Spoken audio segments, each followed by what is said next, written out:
everybody. Hello, Mike. Hey now. Hey now. It is Thursday night. It is 9 p.m. on the East Coast, and it is everybody's favorite news show, the Mike and Mish Show, brought to you by Mission Accomplished. We have a packed show tonight, Mike. We got a few guests. We got 3, maybe even 4.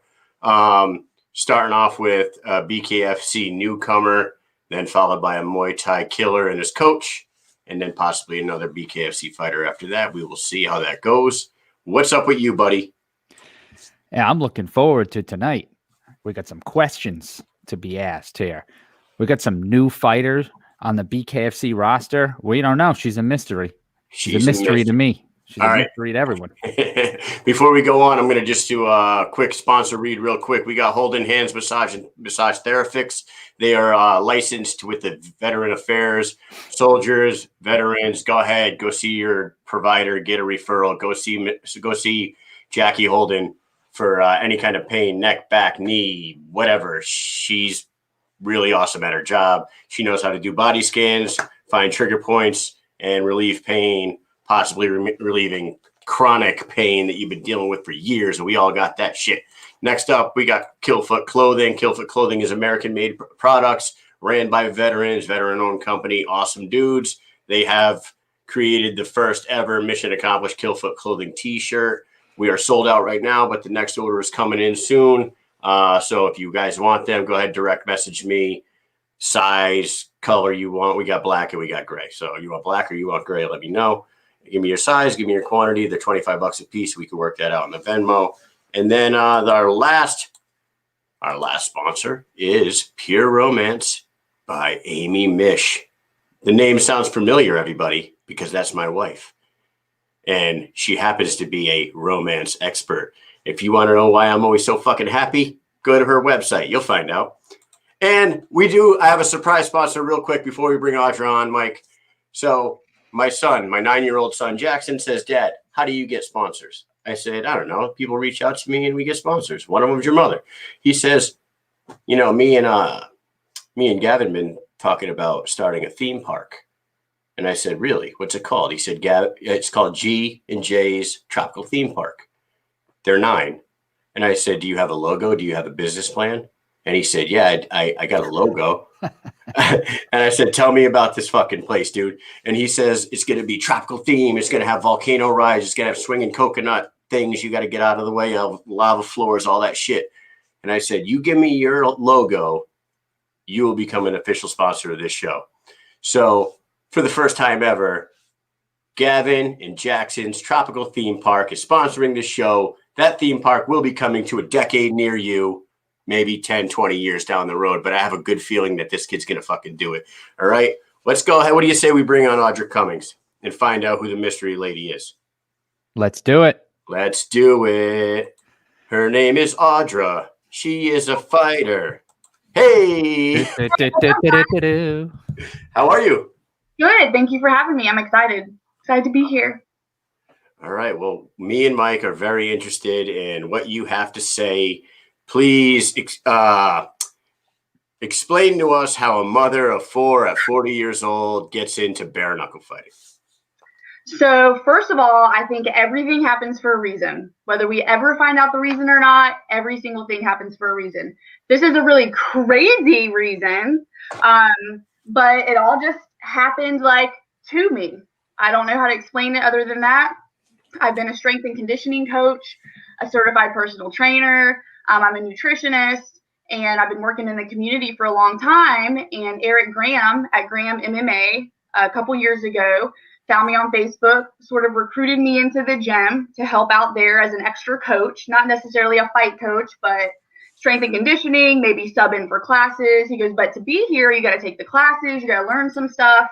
So if you ever need to substitute or whatever, I can count on you for that as well. So that's where it all started, just being called in as a coach.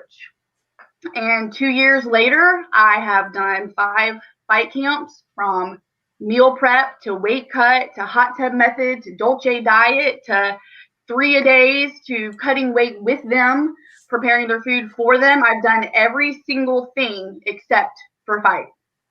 So, and all that happened just in the past 2 years working at the MMA gym, connecting with the fighters, them using me, letting me help them. And I even started sparring, a couple years ago. Pandemic hit, so it's been like a soft year. We're back in it, like hard and heavy. But other than that, I just was one of the guys, essentially. And I was like, well, I need to try this. I need to do it. Let me just get at least one. Let me see what it feels like. Brad Kelly lets me handle a lot of his stuff for him, Brad Machine Gun Kelly. And we got him hooked up with bare knuckle. He loved it. I felt his passion and enthusiasm. And I was like, that's the one I want to try. I want to try the bare knuckle one. And Brad has a fight coming up in a week or so, right? But March 19th against Alvin Brito. So, yeah. Very cool. Mm-hmm. So I went to Plant City tryouts. The other part of that was I was in Plant City already for the holidays. And I got on Instagram and I was like, bare knuckle's going to be in Plant City next weekend? This is my hometown. Like, they can't be in my hometown without me being there. So I was like, well, what do I got to do? I texted Nate Shook and I said, hey, if I've never had a fight before, but I've been exposed, I've been sort of in it. I was like, but that affects my ability to try out or get chosen. He said, absolutely not. He said, just come try out. So I was like, okay. Brought my kids back to Mississippi, went back to Plain City by myself, tried out, and here we are. Wow.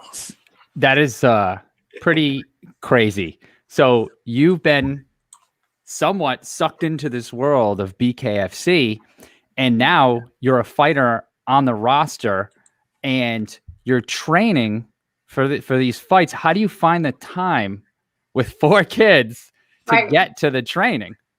Right. Well, that's another reason why bare knuckle makes so much more sense for me, is because with my 4 kids and our schedule, I could never stay for jiu-jitsu class. And it was only offered one time, a couple times a week. We're not open during the day necessarily. We weren't at the time. So I could never do jiu-jitsu. So I could never fight MMA. And that was always the goal, MMA. I was like, but I can never learn jiu-jitsu. I got all these kids, So when it came to the opportunity to even consider bare knuckle, it was like, well, I don't have to make jiu-jitsu class. So that's already a plus. So it was just a matter of planning around my day. I run my own business, so I have hours during the day. My strike coach is also Brad Kelly. So when he's not working his day job, he comes over, he trains me, we go to the gym, we work there, we work at the park. I teach boot camps. He'll show up early with me to boot camp, and we'll just go, even if it's just 10 minutes, and we'll just work out in the park before my boot camp girls get there. I mean, just every piece of time we can find, we're throwing it in there. So you're training a ton. You're going through all the motions. So you did mention that you have a fitness, you own a fitness business. It's called Fitness with Attitude. That's the legal LLC name. I do business as Alpha Evolution. Fitness with Attitude was like the fun name, like, because I like NWA. So I was like, What about FWA? Oh, yeah. Oh, we caught that. Okay. Oh, we caught it. Audra, I want you to see the comment real quick. You have inspired my sister, Megan Savardi. Megan is an absolute savage of a human being, and I have no doubt in my mind that she would tear some shit up in bare knuckle. And she's 37 with 4 kids. She says maybe I can put up a good fight. That's fucking awesome. Totally. Look, mama bears. I was shy before I had kids. The second I had my first kid, which actually was a kid I adopted out of foster care, I became like lioness. Like, I was no longer shy. I was fierce. I was in charge. I had never felt so empowered because I was protecting the life of this person, like, given to me. And so that's when I really discovered this sort of inner animal. I think moms really can rock it. And they have to work harder for it. They have to schedule harder for it. They have to cook 2 separate meals, their meal prep, and then their kids' food. I mean, everything that goes into it, the passion, like, there's no better way just to get out there and just like, just get to express it in the end. You know what I mean? Are your kids going to school in person right now, or are they doing homeschool too? We are. Mississippi's been open. It's been great. Oh, that's good. That's good for you, especially with training and everything. I wanted to just clear something up for a guy in the comment. Matt O says, did he say Brad's fight is in Rio? I said, no. I said he's fighting Alvin Brito. Alvin Brito in Biloxi, Mississippi on March 19th at BKFC. That's my homeboy from Tampa. That's my That's my longtime friend. That's cool. Yeah. No, burrito, Rio. You know, it's all very similar. That's wordplay.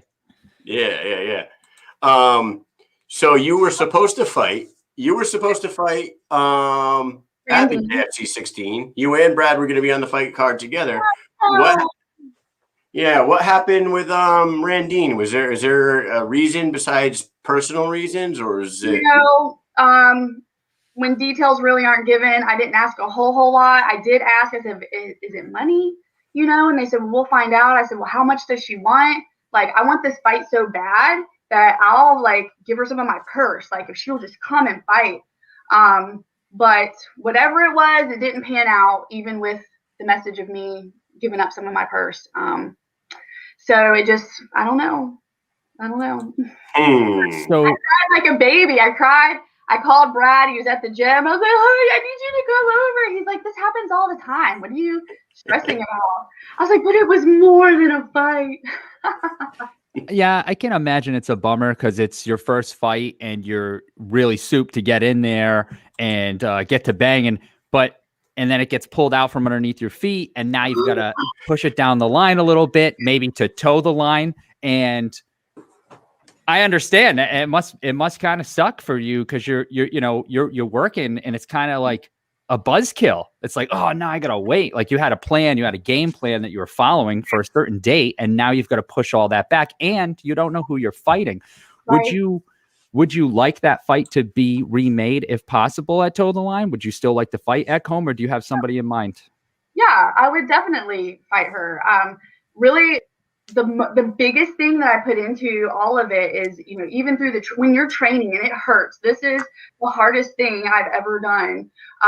Sports-wise, athletic-wise, this sport is so hard. It's such an intricate, a million things going on at once, and it hurts really bad. And when I get to that point, I have to visualize. And so I feel like every day, 12 to 15 hours a day, visualizing. I'm cooking dinner, I'm visualizing. I'm holding a baby, I'm visualizing. I'm taking a shower, I'm visualizing. And so you just create this ultimate new reality for yourself, and you don't even realize it until it's taken from you. And then it was like, oh, that whole thing, that whole world I created is gone.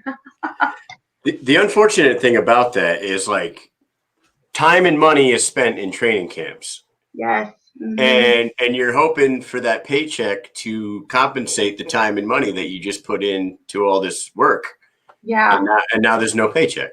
Right. I mean, I understand you have your own gym and your own business and everything, so you're doing all right. And I assume that all your training takes place at your gym. Is that? I don't own a physical gym. I train my clients virtually or at the local park. So I do boot camp. Oh, okay. So everything I do is either virtual or my in-person stuff at the park. I work at Erick Graham's gym, Graham MMA and Pedal.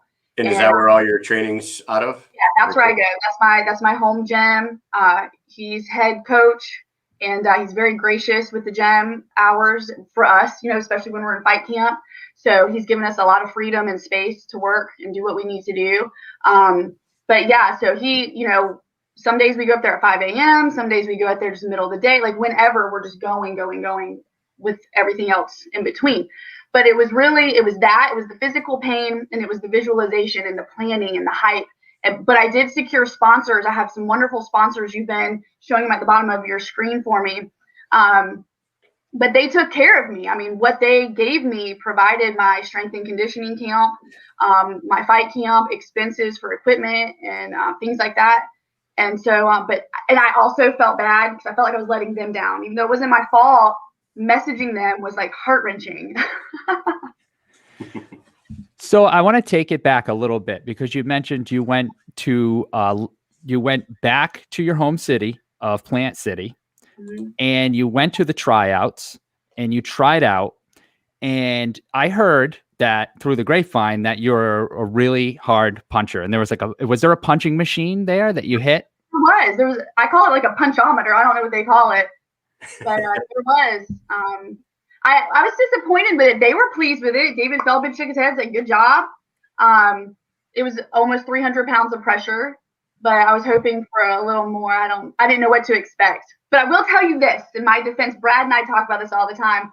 In past tryouts, we noticed the punchometer was like on like a hard surface wall. And then at my tryout, it was hanging from a moving bag with Lorenzo Hunt holding the back of it. Hey, he's as hard as a wall, I think, or maybe even more. I can punch through a wall. Yeah. I can't punch through Lorenzo Hunt. If it was on a wall, I bet you would have been a little bit more, just a little bit, you know. I don't know. So when you get the text from Nate Shook, who, by the way, fun fact, you guys share the same birthday. I don't know if you knew that. I did not. July 25th, if that's correct. Yeah, that's correct. Yeah. Because he was on the show last week, and so I just happened to see that you both had the same birthday, which is kind of a cool coincidence. That is neat. That is neat. When you get the text, how does that feel? Well, when I got the text, I thought it was for Brad because, like I said, I manage a lot of Brad's business for him. And I got the text right after boot camp, and we were already in talks of fighting Elvin Burrito. We just didn't have a date yet. And got the text, hey, you guys down? Are you down to fight March 19th? And I was like, yeah, that's perfect. Thank you. And I started driving, and I was like, are you down? Wait, I stopped the car in the middle of the road, and I reread it. I was like, are you down? I said, wait, what? I said, me or Brad? And Nate goes, well, isn't this Brad? Haha, just kidding. Do you want to fight March 19th? And I was like, oh. I was just sitting in the middle of the road. I didn't even know to drive. And the gym was right around the corner. And I just go to the gym, and I run through the door. And I'm like, everybody knows why I'm running through the gym right now. Victory lap there. Don't tell anybody yet, though. And I'm like, but I'm letting the whole gym know while I'm running through it. How can you not tell anyone? So I went and told Brad and Eric, and I was like, what do I do? What do I do? You know, because I hadn't been training that regularly. I'd been training and prepping for the tryout and then just our normal stuff, but I hadn't like amped up yet. I halfway expected them to say, we're so glad you came to try out. We hope you enjoyed the experience. We look forward to seeing Brad fight and you being there, you know, like, okay, cool, I got the experience. And that's what I was expecting. Awesome. So when it was like, you can, yes, we're going to give you a shot, I was like, let's go. I got to put my gloves on. We got to start training right now. I love it. It's really like it's an unusual story that you don't hear very often. Like somebody with you never had any competitive combat sports experience ever, right? No, never. Not a karate tournament, not a wrestling, nothing, right? Not an actual tournament and not a sanctioned fight. Yeah, I was gonna say, have you been in some fist fights in your life? Yeah, I've been in a couple of fist fights. There you go. That's what I'm talking. So, you know, that's why this is the most relatable sport in the world. It's like not everyone can wrestle or hit a ball with a bat or shoot a jump shot, but everyone knows how to ball up their fist and punch somebody in the face. And everybody could relate to like what's going on in the ring as it's happening. Like, oh, that guy's really losing because he's fucking bleeding really bad. Right. You know what I mean? Yeah. You know what's really strange though? There's this weird phenomenon is when I've had my little bouts, my own little fist fights or whatever, I was confident and fierce and really like just did the thing, you know? And then when I go to spar, I'm like, oh, I don't want to hurt you. I don't want to get hurt. I get more cautious when I'm sparring. And I'm like, what is this, you know, phenomenon, you know? Why am I just like in the street and you can just go? And then I'm in the gym, I feel like I'm more formal or something. I don't know what it is. Yeah, well, there's a little more respect to your training partner. I mean, like you get in a fight in the street, you're going for blood and you're going to hurt somebody. You know what I mean? Like in the gym, yeah, there's a level of respect for your training partner that you can't cross. So you're a hip hop head. Yeah, I do. I love it. It's my main genre, my main thing. I like all kinds of music, but that's what gets me going. I have different genres of hip hop for different moods or things I got to get done. So, do you want to play a game with me and Mike? Oh my gosh. Okay, I'm nervous because I don't know every single word to every single song, but then I'll space the artist or the name of the song. It's not that. We're not going trivia. We're not going to go trivia on you. We're not going to name. There it is. It is March Madness, the Mike and Mish'n March Madness bracket. We're going to do greatest rapper of all time. Okay. And you're going to be the deciding factor. So if people start writing into the show and saying you guys are fucking crazy, it's not us. It's Audra Cummings, and you can go fight, her at her gym. All right. And now for all the hip hop aficionados that are going to call us some suckers because we're putting all these mainstream rappers in there, we're going with people that people know. Okay. Round 1, match 1, Tupac versus Ice Cube. Okay. Pick one to move on. Okay. So I got to pick one right now. Yep. Move on to the next round. Ice Cube. Oh. See, so we talked about this earlier, and we had Tupac against Biggie right away because we were like, at least I felt like if you put Tupac and Biggie separate or on 2 different bracket sides, they're just going to make it to the end, and it's really just going to be Tupac versus Biggie. So, like, that's what we figured. So we were like, let's kind of split it up and have them close. Mm-hmm. But then we started talking, and you mentioned Ice Cube before, and you have a favorite quote. You don't have to say it if you don't want to, but I know what it is if you want to repeat it. It doesn't matter if you can swear here. But we thought maybe you would pick Ice Cube. Kyle thought that you might pick Ice Cube. Yes. Yeah. Totally. All right. We're on to the next one. Next matchup, Notorious Big versus 50 Cent. I love both, but I got to go with Notorious Big. There you go. Up next in the first round, Lil Wayne versus Eminem. Oh, my God. I love Lil Wayne. Whew. All right. Didn't expect that. And the last matchup in the first round, Jay-Z versus Nas. Who you got? Nas. Wow, dude. I am very impressed by your choices so far. Round 2, Final 4, Notorious Big versus Ice Cube. It's got to be Ice Cube. Ice Cube. Oh my God. Oh my God. That's my guy. He's just and like in real life too. Not just his music and his attitude and his swag and his message and So at your walkout, I mean, can we expect an Ice Cube song? I mean, which one would it be if you had to pick one? Oh my gosh. I don't know because you just messed me up because now I'm going back and forth between 2 walkout songs. And I probably know which 2 you think. But 2 completely different genres. If I choose this one, it's going to shock anybody who has ever known me ever. It's going to shock them. And then the other one, it is hip hop, but it's something female and it's something like newish. Oh. Okay. All right. Is it WAP? No.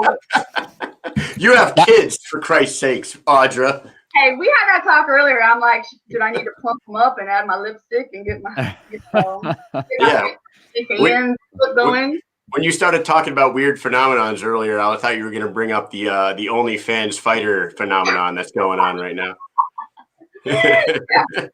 Yeah, Christine Freya posted, if I started OnlyFans, what do you guys want to see? I got all into like the feet and the foot, and she's like, Audra, I'm going to delete these comments. Like, all right, last Final 4 matchup to see who goes up against Ice Cube in the championship, Lil Wayne versus Nas. Lil Wayne. Oh my goodness, this is crazy, folks. This is crazy. Just give me 1 second. Unpredictable. Talk amongst yourselves. Have a cup of coffee. All right, here we go. Here you go, man. Of the world. So easy. This is my boy Ice Cube. For sure. For sure. And here's the family friendly version of my favorite quote. Just in case, I know some of my homies are watching, their babies might be there. And hi, if you are. But it is, you want to mess with me, but I would rather mess with you.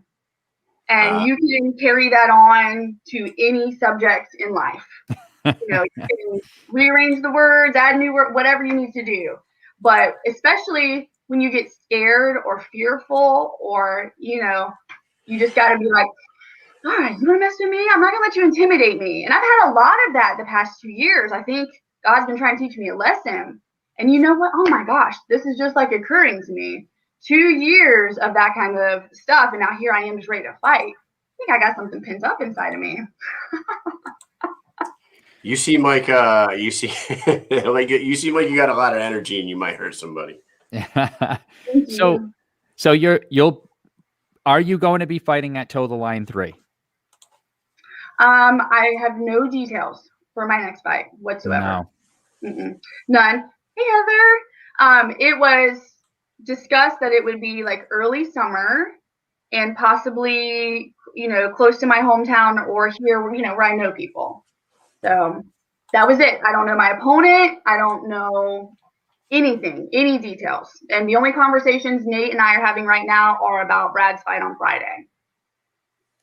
Unbelievable. Well, what do you say, Mike? We let the lady go. We had an awesome conversation. I cannot believe that Ice Cube is the greatest rapper of all time. I'm wearing Biggie's shirt. He died 24 years. We're all family. It's all you can't live without. It's not the same. When Aunt Sally doesn't come over, like you want her to come over too. Hey, you want to see what Christine Faria sent me in the mail? I do. Oh, she sent her a poster. She's so cool. She says, "Hey Kyle, thanks for the support." Guess what? I made that poster for her. Did you? That is a great poster. Yeah, I told her she needs to stop being so quiet and start calling people out. And she said, "What do you mean?" I said, "You need like a poster where like you standing over a bunch of dead bodies and the dead bodies be the girls in your division or heads on a stick." I said, "Don't worry about it. I got you." And then I sent it to her. And so I sent it back, but Mike didn't get one. Mike, you're doing something wrong. Like you're neglecting the Misfit Queen. You know what? I'm just going to down 4 Red Bulls and vodkas right now and hope for a heart attack. I shouldn't even be around anymore after this. Unbelievable. Well, Mish'n's been trained. He's got the romance wife. So he's like, that's right. He knows what to do. You got to get on that website and figure it out. Mm-hmm. Yeah, of course. I'm all over it. All right. Go ahead and do some shout outs before we let you go. Shout out whoever you want. Say your piece. Yes, thank you so much. So first of all the gym fan at Graham MMA, of course. And I'd like to give a special shout out every time I go home to Tampa. Rafael Garcia always welcomes me into ATT Tampa. And we always get some training done there and he never lets me down. Of course, all my sponsors. Oh my gosh. Women of the Carolinas Fight Life, they are so cool. They sponsored me and donated my outfit and I got it in the mail and it's going to be so dope. And Gatwood Homes and St. Pete Med Spa. My very best friend, Maristella, owns that. She does everything to just keep you beautiful. And Sparrow Inc., who did my logo. So, and of course, Brad Kelly, my strike coach, my friend, my partner in crime. We get through this together. It's a hard world. And I can't thank you guys enough for having me. Thank you for coming on. Awesome. Thank you. Good night. All right. Good luck whenever your fight is. All right. You take it easy. I'll keep you posted. Ice Cube out. Oh man, holy shit, dude. She picked fucking Ice Cube as the greatest rapper of all time with one of the co-hosts on this show wearing a Biggie Small shirt right in front of her. Oh my God. Where Brooklyn at? Where Brooklyn at? Where Brooklyn at? Our next guest will I know where Brooklyn's at. I can tell you right now, our next guest being an East Coast New Jersey boy, I bet you he's got something to say about this. Oh, yeah. Before we bring him on, though, I just want to play a quick little promo video because this dude is the king of promo videos and he has the most sponsors I've ever seen in my entire life out of anybody. So let me just play this, get you guys fired up, and we'll bring him and his coach on right now. Here it is. He has had 2 world champions in combat sports. Bruce Seldon, Levander Johnson. March 20th, I will be the 3rd.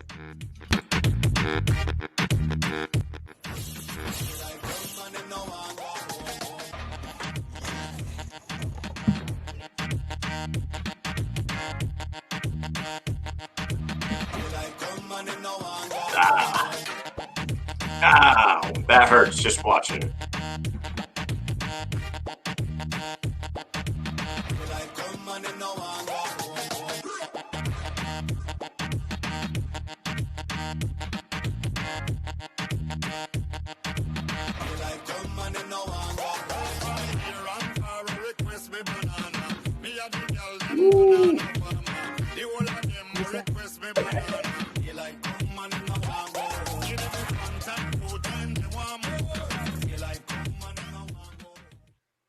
There it is. That's our guy, Matt Lyall.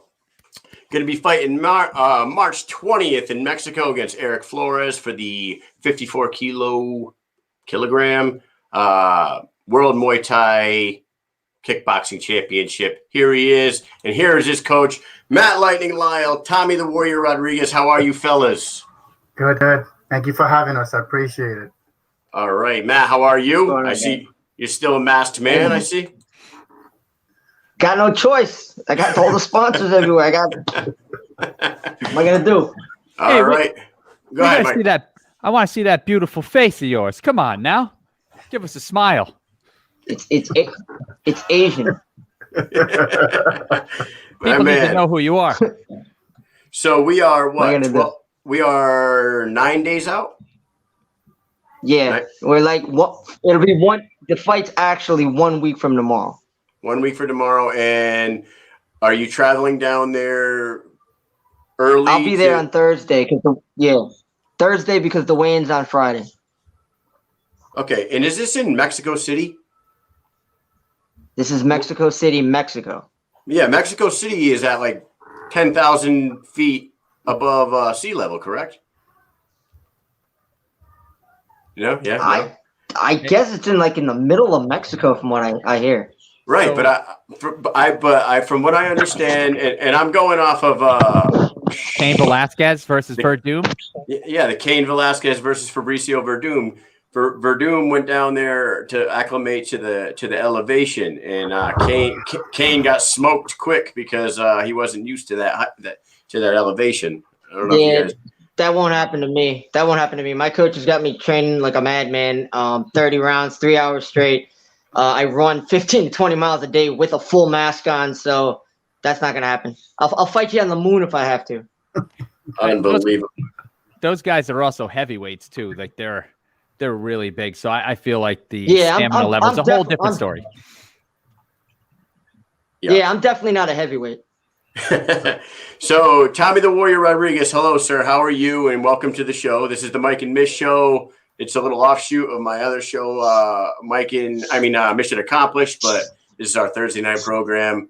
And Matt is a great friend of the show. And I wanted to ask you, how's training going? How is this guy, man? Well, first of all, I want to thank you and Mike for having me on. And just to let you know, I am originally born in Brooklyn. I'm a mile away, so Biggie and Brooklyn is my favorite. So I want to let you know that. And Matt has been training very, very hard. And I'll share a story with you. When I was coming up as a professional fighter in my career, Matt used to follow me in the gym. He was an amateur, good fighter, and I lost touch of Matt. He was a good fighter, and all of a sudden he found me through social media, and I saw he was training. And I reached out to him. I said, "Hey, Matt, I want to help you out. You know, I'm retired," and we just connected. And I tell you, this kid kicks hard. For 7 years that he's been conditioning, I want to share something with you. This is a special pad that I had to wear. To have him wear. And he kicked me with this stuff on for a week. I was feeling it. I told him, I'm also a law enforcement officer. I said, if you kick me again, I'm going to shoot you. Because this guy's legs are unbelievable. So we've been training. He's been coming to New York, and then I've been going to Atlantic City. We're going tomorrow to train in Atlantic City, and then Saturday we're going to wrap about 2 days of training. So I got off from work to go train him. And Matt's hand speeds are unbelievable. I've been doing a lot of boxing with him. And Matt is a southpaw, but we've been training right-handed, and he's even better right-handed. So I noticed that Matt is dangerous as a southpaw, but when he's right-handed, he's more technical. So we've been doing some good work condition-wise. I had to slow him down a little bit because he wants to work out too much. But I'm very impressed. I haven't seen Matt in years. I know he hasn't fought for a while. There's a lot of people that are doubting him. I'm behind him 100%. I wish he would go with him up there, but it's hard because of my job and the travel. But I know he's going to do good, and he's going to make a lot of believers. And I just want to pass the torch to Matt. I know when he was young, and I'm very happy with him and proud of him. So I know he's going to do good, and we keep in contact every day. And I'm not his trainer. He says I'm Mr. Miyagi to him, but we want to build this slowly first, you know. But I'm so proud of him. I never seen a hunger on someone like I see in Matt all the time. I mean, I'm a trainer. I fought and retired. I came out of retirement last year. I went to South America. There's a belt behind me, and I fought a senior bout. I was weighing 200 pounds. I came down to 169. I went to South America, won the title. And then I retire again because I want to do like Rocky. You know, I needed that final closure. And then Matt found me right after I got the COVID. I was very sick. I'm much better now. I got my vaccines. I'm good. Matt found me, and I've been training him since. And it's an honor. He lit the fire in the Warrior we have a thing called a warrior camp. There's only 2 of us, me and him, and we work hard every day. Oh, that's awesome. And Matt, are you bringing anybody with you? Because just now Tommy said that he couldn't make it with you. So is somebody going to Mexico City with you to corner you? Nah, just me, myself, and my left shin. Are you serious? Or you're not gonna have you're not having a corner man? Yeah, well, you know, I look at it like this. Once I step in that ring, the corner man ain't gonna help me. The ref's not gonna help me. No one's gonna help me. Everyone's gonna have to help him. So hey, it is what it is. I'm coming to bring it. I kick harder than anybody. I got a lot of skill now. The Warriors put everything into me, and you know, I look at it like this. I'm shaking telephone poles and breaking logs, so I can do that. You know, I can do that for 12 rounds, 5 minutes straight. So if you want to sit there and he's got to block the kicks. He's got to do something. And you know what? He's human. So hey, we're gonna see. What I don't understand how you can kick a pole or a friggin' street sign and not destroy your shin. That just blows my mind. I don't know what kind of conditioning you did to your shins over those years, but that is absolutely unbelievable. And you're right. If it doesn't make it out of the first round, what do you need a corner man for? My guy over here. I mean, like I said, I never, don't get me wrong. Confidence is a good thing, but confidence is a bad thing. So I go in there respecting everybody. Okay. I don't care if you're amateur. I don't care if you're pro. A hand's a hand, a kick's a kick. But you have to have confidence in what you have. And even, you know, Rodriguez taught me, you know, nobody's going to believe in you more than you. And so you got to get in there and you got to do what you're there for, or just don't do it at all. Now, like I said, I know what I can bring. I know how hard I hit.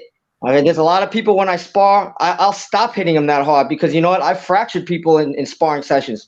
So, you know, and I don't think I'm anything special to anybody because I can be put out. I've been beat before, but you know what? It's kind of like I was like reborn. God gave me he gave me a blessing. That's the way it looks like. And you know what? I'm gonna do what I can do with it. I'm being trained with a world champion. This guy's a legend. The funny part is like he's a very humble guy. Don't get me wrong, but I mean, if you see, you had to see him in his prime, and even now. The other day, I was playing around and we decided to move around and go 8 rounds. And I mean, I've went with guys 30 rounds, okay, and guys where they switch on and off and rotate with me. And this guy decided to put on the pads and go at it, and he said he hasn't gone at it in a long time. And I mean, we did 8 rounds, and trust me when I tell you, the next couple of days, I mean, I was actually dizzy from the shots that I got hit with. And you know what? That is pure just impressive because let me tell you something. I don't give anybody shots. So no matter, and anybody that spars me, I tell them the same thing. We might not be going to kill each other because that's disrespect. And sparring partners are there to train. If you got an ego and you go in there to try to hurt each other, you don't belong in there. You're an idiot. But you got nothing to prove. I mean, egos are stupid. You check that at the door. We're here to train. But this guy, I mean, don't get me wrong. This guy's fast. He hits hard. His skill is phenomenal. And you know, people sit there and say, "Oh, you know, you're old. You're this, that." You got to be joking me. I mean, the thing with him is that and that's the reason why I come all the way to New York. It's because. Oh man. Well, we got to get Tommy in here. Yeah, we'll get him back. But just to let you know, he's very humble. But when you got legs like him, you got to run away from him. So I had to put all my boxing skills to keep away from him because he had to control. Even with the shin pad, he was unbelievable. So I put pressure on, wanted to see what kind of condition he was in, and Matt was phenomenal. He just kept coming, and he looked like he was hungry. So, you know, he talked a lot about me, but trust me, he got those killer legs. You don't want to get hit with those legs, you know. Well, no. Sorry, Mike. Have you seen significant increase in speed and all that since when you guys started training with each other a couple of weeks back or a couple months back to right now? Is he? Is, you know, peak condition heading in? I'll be honest. If he wasn't, I would tell him let it go. You know, but I just think all this time that he wasn't fighting, he was training and conditioning, and he has the skills. It's there. He's hungry. You know, I wish I could have trained with him sooner, but he's just so determined. I mean, a lot of us, we do our normal things every day. We go to work. Matt does this all day. It's like. You eat, drink. He just works out all day. That's all he does. And I went to Naka City twice, and the people love him. They're behind him. And I had to see him in person kick these poles. Every time he kicked the pole, I felt it. I was like, "What are you doing?" So yeah, he's really focused. I'm so amazed. I just wish he had good training in the beginning. He was coming to his career. I mean, I had my own trainers. Matt, had some tough fights, but he never backed down for a fight. And it's hard to get him fights at his weight. You're talking about 121 pounds.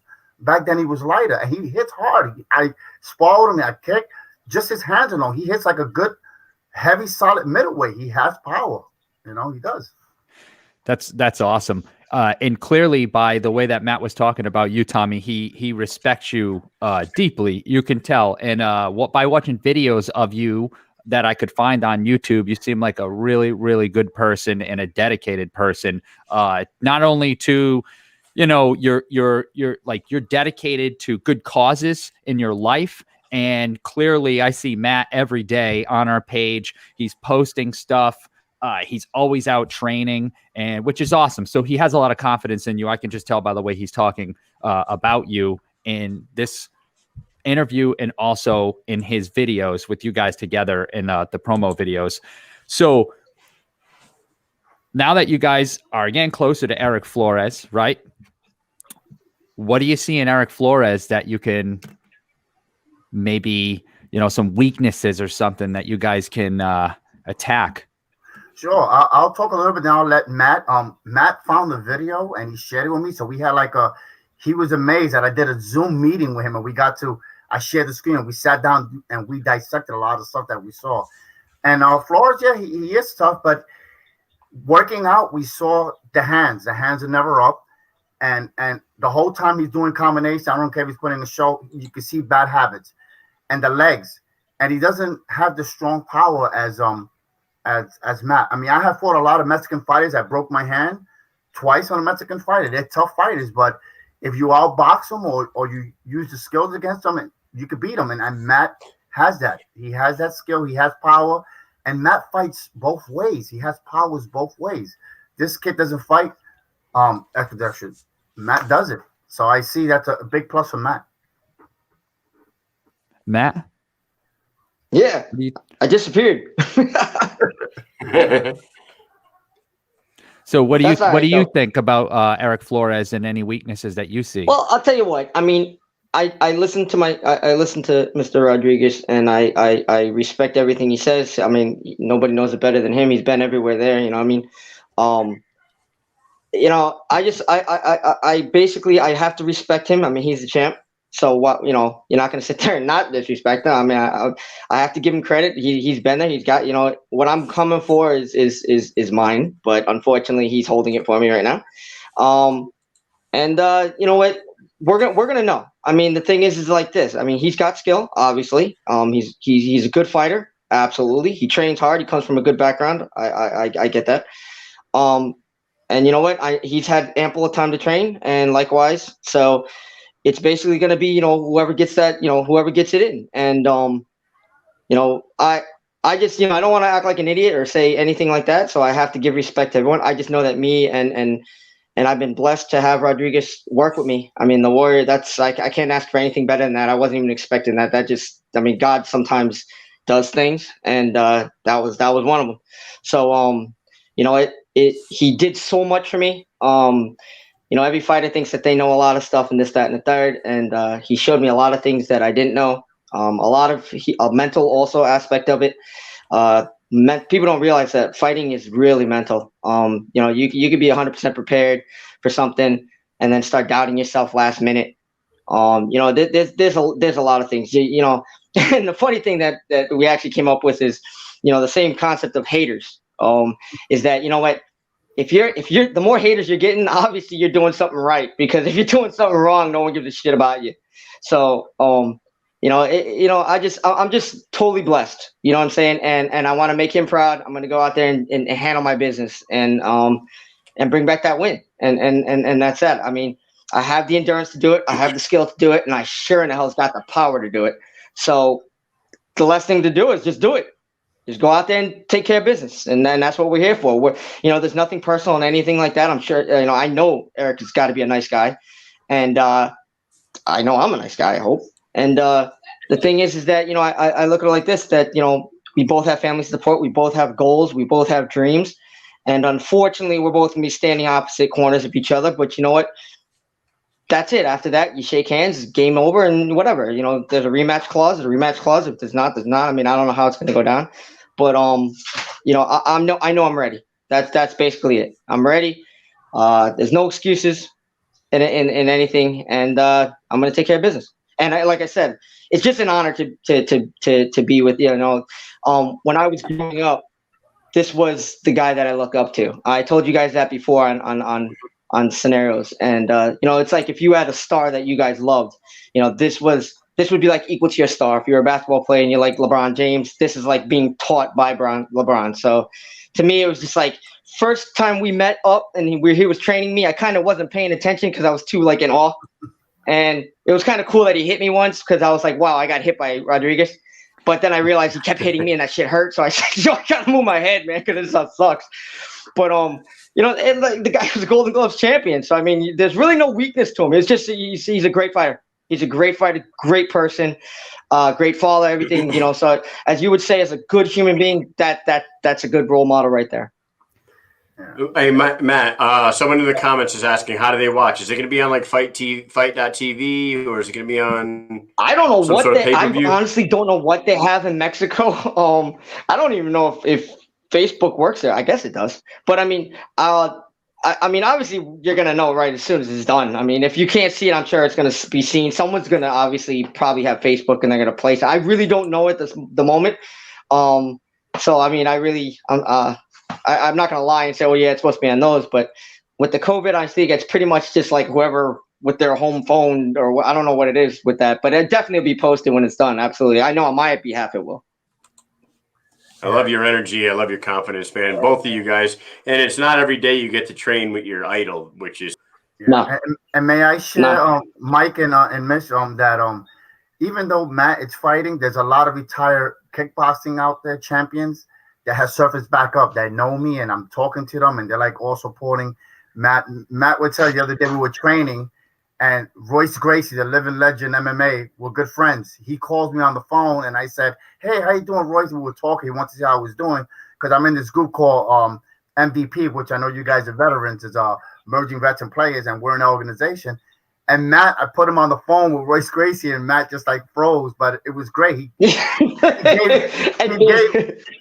Matt an advice. He said, listen, you're going to go out there, and it's just like a sparring partner. You're going to go out there, and you're going to have fun and do what you got to do. And that was awesome that Royce Gracie did that, you know. Orlando Rivera is my brother. He, you know, retired kickboxing champ. He's doing great in Tampa, Florida. He's also behind him. Tim Lane, I fought him twice for the world title. He beat me. We're best of friends. We're like brothers. He's supporting. There's a lot of guys that are out there supporting Matt.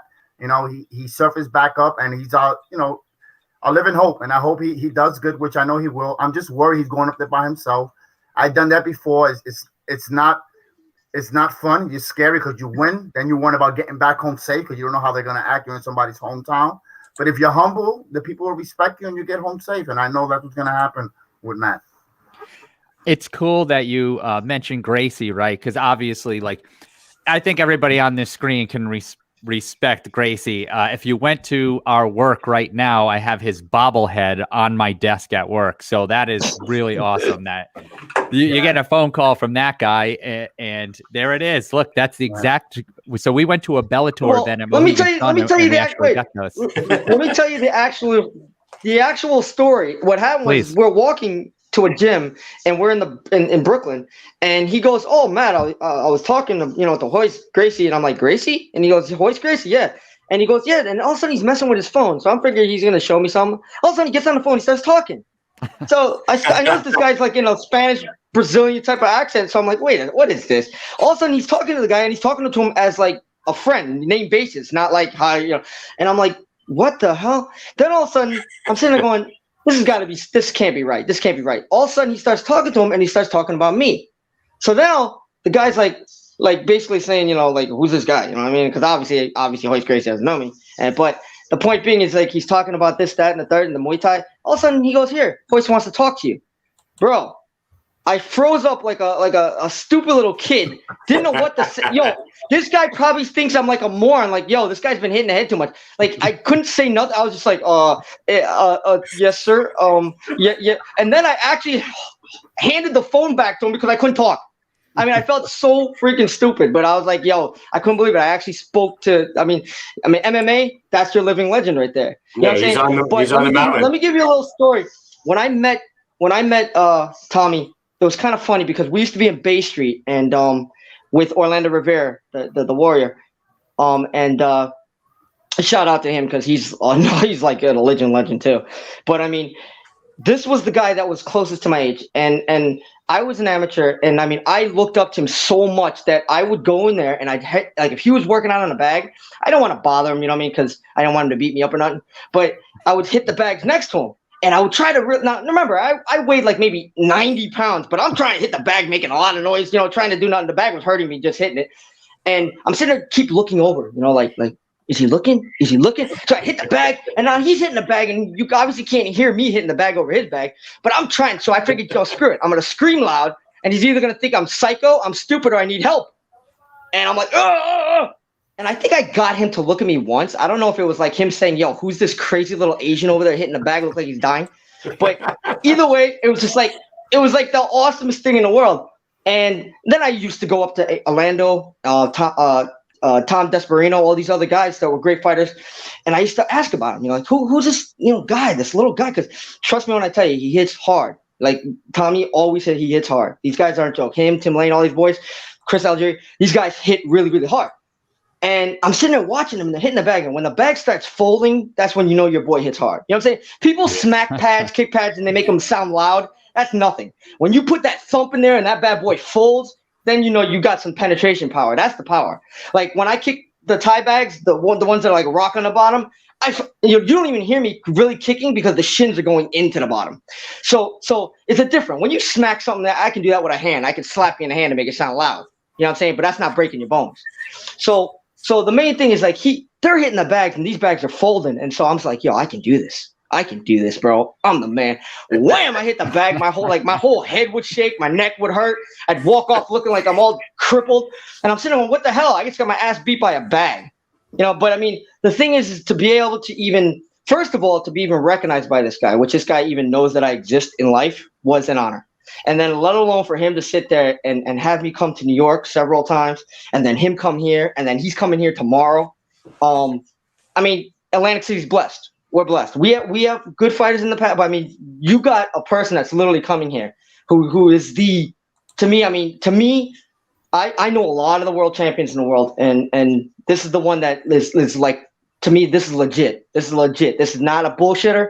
He's not a guy who's picked easy fights.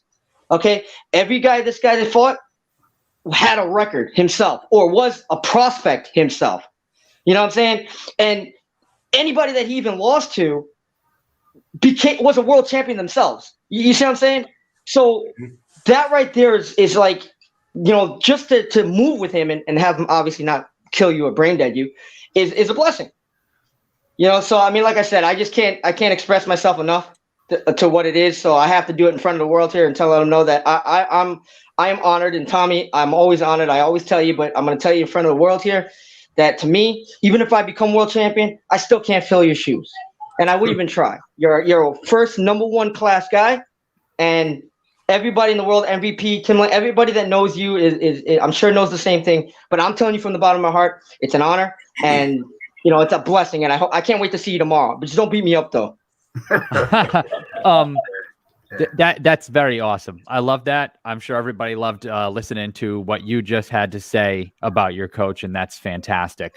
And I actually wanted to ask a question because we're both military, Kyle and I, and I know you're doing the emergent vets and players, and I saw about the video was 7 months back. I don't know when the event happened. You did like a ruck march. Yeah. How far was that? And what was it for exactly? It was the Walk of Valor, and it was 66 miles. We walked 66 miles. And it was MVP members. There was 22 total of us, and only 4 finished in the ending. And it was to raise the suicide awareness. We started in Citi Field with a Mets player, and we went all the way past the Hamptons in Long Island to the memorial. a cemetery, and it was awesome. I walked 66 miles straight through. When we stopped, on rest stops, we had police escort, but it was awesome. It was awesome, and it was for a good cause. I mean, I have a son. He's in Okinawa, Japan. He's a Marine. He's a corporal. I haven't seen him in 2 years, and I just met this organization during the quarantine, and I've been with them since. And I get to meet these athletes, these professional football players, and especially the veterans. And I do workouts with them. I teach on Tuesdays for the Atlanta chapter and the New York chapter. I do a 30-minute Zoom workout with them. We sit down in the huddle and we discuss our wins, our losses, and anything we want to put out there. And we keep in contact, and it's been great. MVP is a good organization. I'm proud to be a member. Great. And thank you for that. And thank you guys for your service. I know you guys were also in the military as well. Thank you for everything you guys done. Yeah, that's amazing. And having you guys on tonight was great. The energy, Matt always brings so much energy to the show. Everybody that watches the show just absolutely fucking love. Sorry, everyone loves this guy, dude. Everyone's supporting him. You go home, you go down there, you win that title, you come back here and you show it to us on the show. Matt Lightning Lyall is fighting Erick Flores, and I'm going to try this. I'm going to try it right here, Matt, for the Liga de Combate Supremo. Oh, no. Right? Oh, man. I was just trying to say it correctly, too. It sounded good. It sounded good. Liga de Combate Supremo and the World Kickboxing League Championship. World Kickboxing League World title, right? Yes. Yeah, all right. March 20th. We don't know where to watch it, but we know where to hear about it. Matt, thank you so much for coming back on. Best of luck. I'm sure we will be in touch through text messages and stuff before you head down there. Tommy, thank you so much for coming on. A living legend like yourself. We're blessed to have you guys on. And in case you guys don't know, Matt gets a whole package. I'm his film crew guy, his trainer, his friend.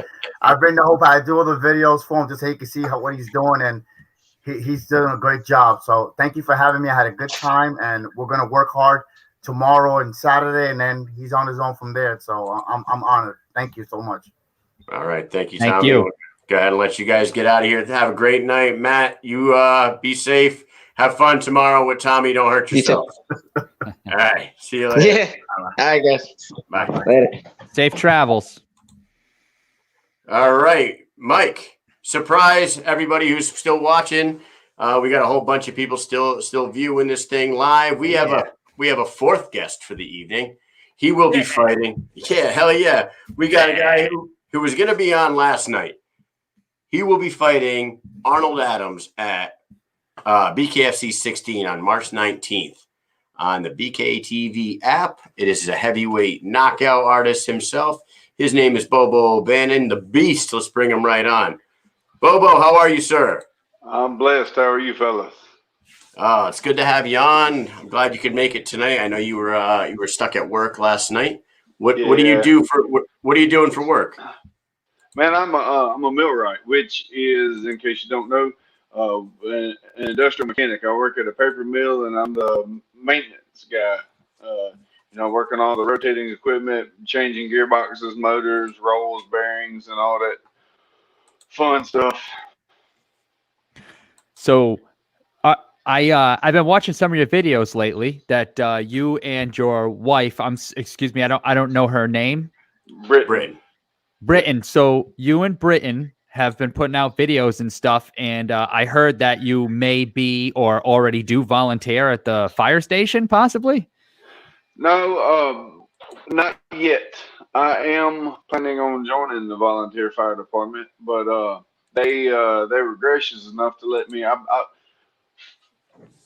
Britt caught COVID. I had to quarantine from work for like 15 days with COVID, and I got to have something to do. I can't just sit idle. I'll go crazy.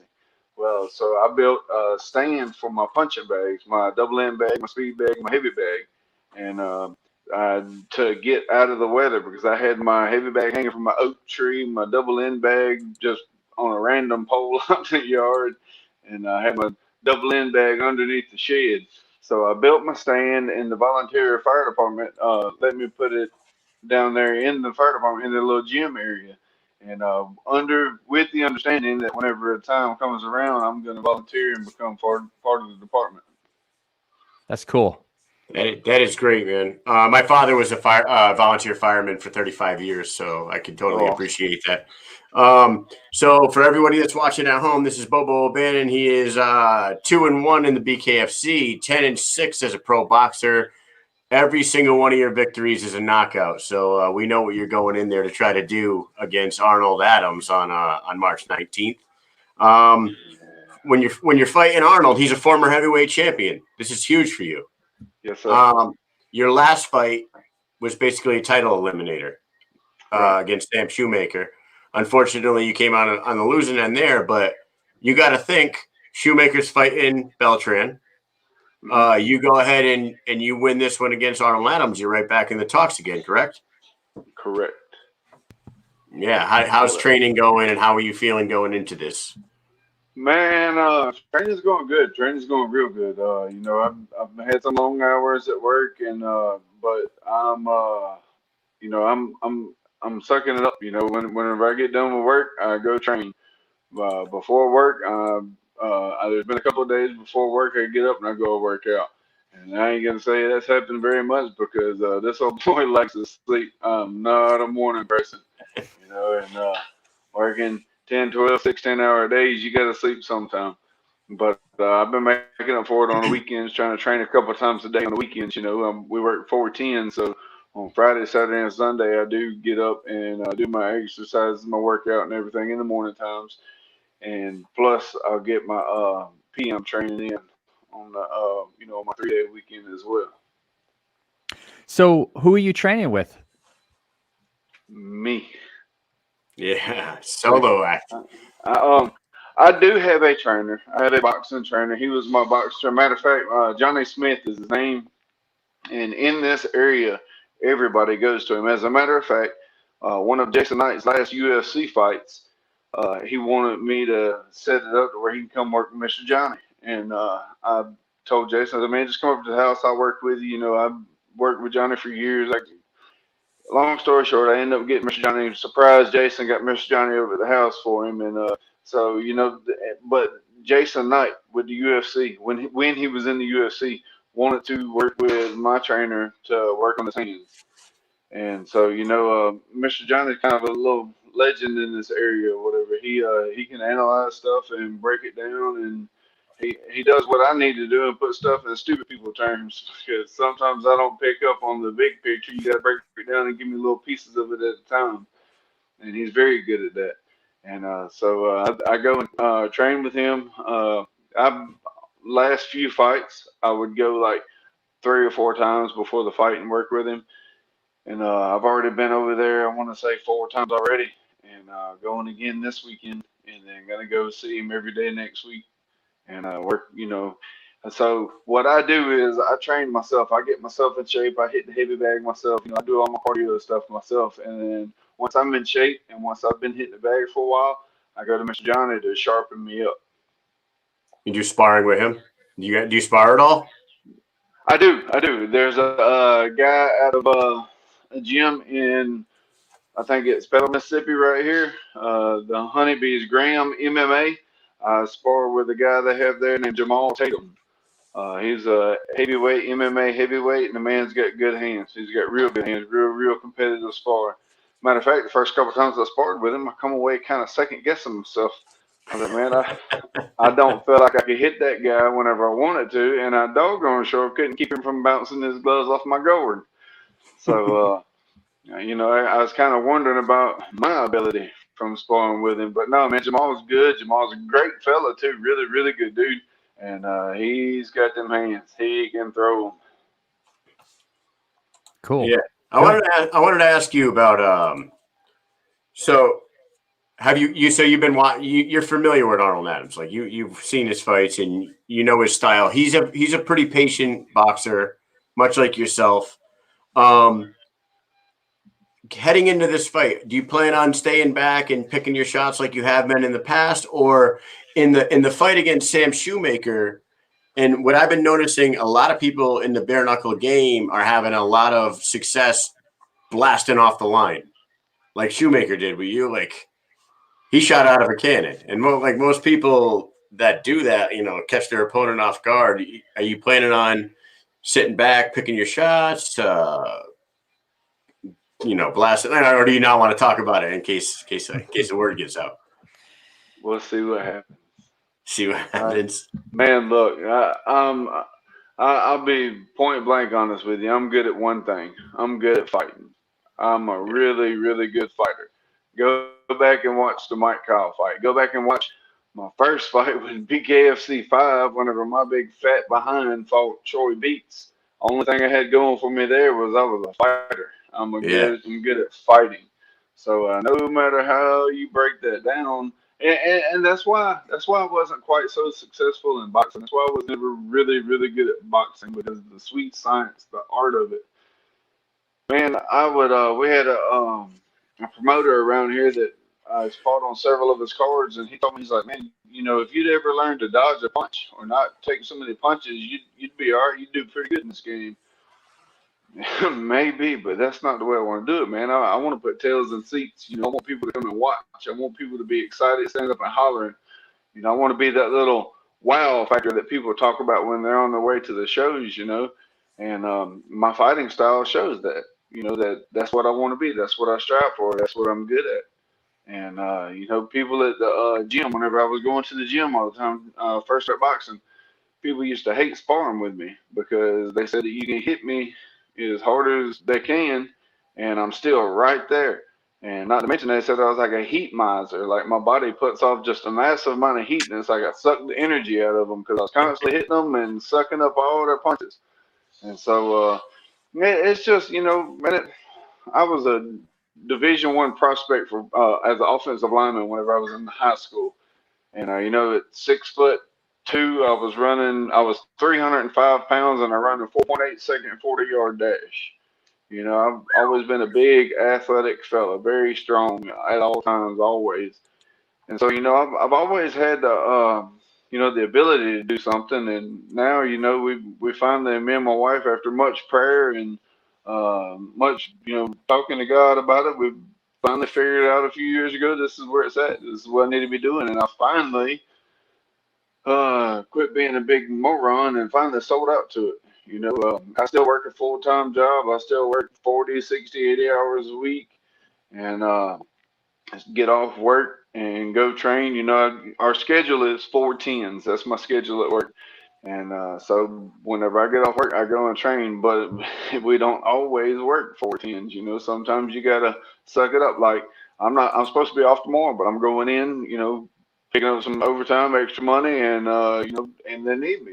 So I'll run before I go to work in the morning, and I'll be able to train whenever I get home tomorrow evening.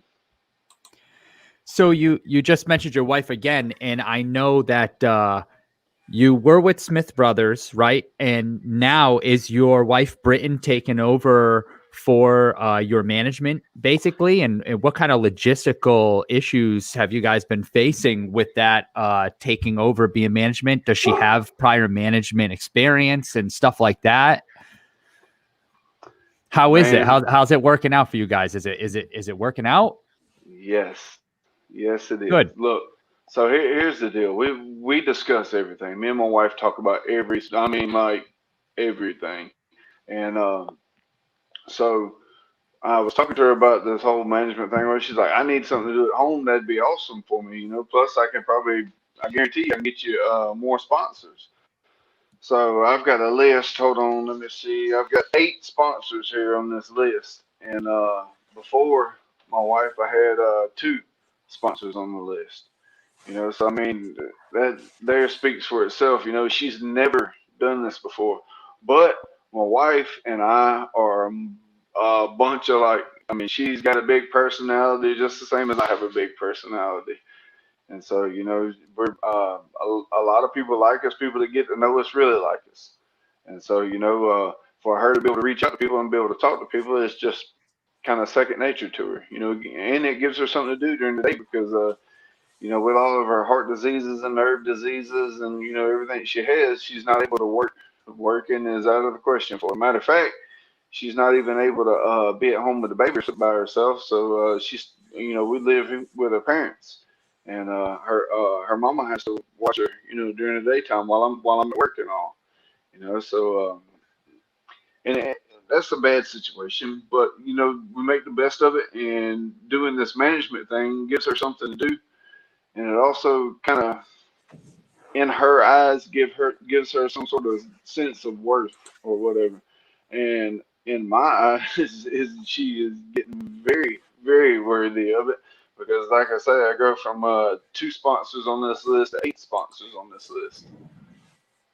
Yeah, I threw them across the bottom of the screen there for you. You had a big list. I was impressed, and I saw, what is the hashtag TTJ on the hat? That's new, right? The Yes, last sir. couple. I don't know if it's this one. I got another pink one with green stitching on it there, but one of these will be thrown to the crowd after my fight. She bought me a cool little silver pen where I can write on the black. I'll autograph it, and we're gonna toss it out to the crowd after my fight or whatever. But hashtag TTJ, toes to Jesus. And Right. you know, we was look. When me and my wife got married, we agreed that I would not be fighting anymore. She said, "I'm not going to be married to a fighter, so if you want to do that, let's call this off." I don't even like fighting no more. You know, I don't want to get hit. I don't want to hit nobody. Deal. So, you know, it was her or fighting, more or less, is pretty much what it was, and I gladly gave up fighting. Well, then the bare knuckle thing come up, and it come up in the conversation. You know, I watched my buddy Brock Weaver fight, talked to Mr. Roy Jones Sr. about it, and then I told her about the conversations I had with him. She was like, "I'm not being married to a fighter."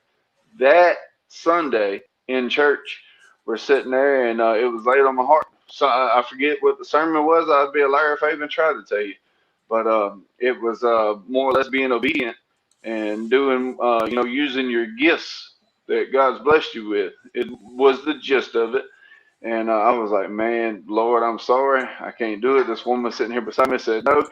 And about the time I'm thinking that, she nudges me to lean down to her. And she tells me, she says, "I don't know why, but I feel like God's telling me that you need to be fighting. I don't like it, but that's what I feel like He's telling me." And I started crying. Telling her to hush, you know, keep on listening, and we get in the car on the way home, and we're both bawling because I told her exactly what had happened, and so we're both bawling like babies. Look, y'all got to understand, me and my wife have a very, very special and unique relationship. So she's crying. She goes, "Well, it looks like you need to get your fat butt in shape then, don't it?" "Yes, ma'am. Let's get after it, Mama." That's Awesome. amazing, man. That's Sounds great. like she sounds like a good woman. Oh man, Yeah. she's awesome. She really is. And if it's okay to ask, the heart condition that she has, is this something that, you know, surgery can fix, or is it something she's got to live with? I know you got the hashtag Battle for Britain going, and is that? That's a long story, and I'm gonna make it as quick as I can. Whenever she was in middle school, they diagnosed her with hypertrophic cardiomyopathy. It's where your heart grows. It doesn't grow this way; it grows inwards to close off the valves and chambers in her heart. So the wall is thickened and it closes it off. Well, they did an experimental surgery on her back whenever they had to fight to keep her alive, so she turned 18, so that she could sign to have the experimental surgery done. And what they did is went in through her ghrelin, went up to her heart, and injected her heart muscle with alcohol. Yeah, that sucks pretty bad, especially since she was awake while they did it. If they'd have put her under, her body would have recognized it as a major trauma, and her body would just started shutting down. So they got to keep her awake while they do it. And then as soon as they get past a certain point in the procedure, she has to cough. The reason why she has to cough is because when they inject her heart with alcohol, it induces a heart attack, which means her heart stops. Something about whenever she coughs makes her heart start back up. So she had that done. And then there was an event that happened I'm not going to talk about because I don't feel like getting angry. And she ended up having to have a pacemaker put in. And after she had the pacemaker slash defibrillator put in, after she had it, everything got better, was getting better. And then her and I got married, and she talked to her doctors. Was like, "Yeah, you know, if you want to have another baby, we give you the thumbs up. Go ahead. You know, you're healthy enough. Let's go." Well, after she had the baby, she ended up coming down with dysautonomia, which affects the way that her heart and her brain communicate with one another. So she'll stand up and her heart rate will bottom out to like 40 beats a minute. She'll sit down or just be sitting there, and her heart rate is shoot up to 125, 140 beats a minute, and like heart attack kind of stuff. And she fights with her blood pressure to keep her blood pressure up. Most heart patients have to take medicine to keep their blood pressure down. She has to take medicine to keep her blood pressure up. It'll bottom out on a regular basis like 83/70, which is dangerous for those numbers to be that close together, especially for her big number to be down to 83. And so that she has fibromyalgia, which causes her entire body to hurt. Like there's a fresh purple bruise on it from head to toe. She's got 3 or 4 intestinal diseases, to where the way that they affect her is she's dropped 70 pounds over the course of the last year, because sometimes this is the only food that she can eat. Well, all of a sudden, 3 days later, she can't eat that food no more. Her body won't stomach that food anymore, and we don't know what she can eat, so we got to spend a few days figuring out what she can eat. And then she'll be able to eat that new thing for 3 or 4 days, and then can't eat it no more. We've got our little shelf that we got in our room in there is slammed full of different snacks, because whenever I find something she can eat, man, I'll go buy $30, $40, $50. Dude, I've went and bought 10 chocolate bars before, because that's all that she could eat at the time. And so I went and bought like 1 pound chocolate bars. And, so she'll be able to eat them for a few days, and all of a sudden she can't eat that anymore. And then she's got another stomach condition where she can't have like lettuce and nuts and certain foods. And there's a laundry list. There's more wrong with her than not wrong with her. And she hurts all the time. She fights to keep her blood pressure up. She's 31 years old and has to walk with a cane. Sometimes even with the use of the cane, she'll still stumble and stagger. If there's nothing there, she'll fall. If there's something there, she'll fall into it, and she's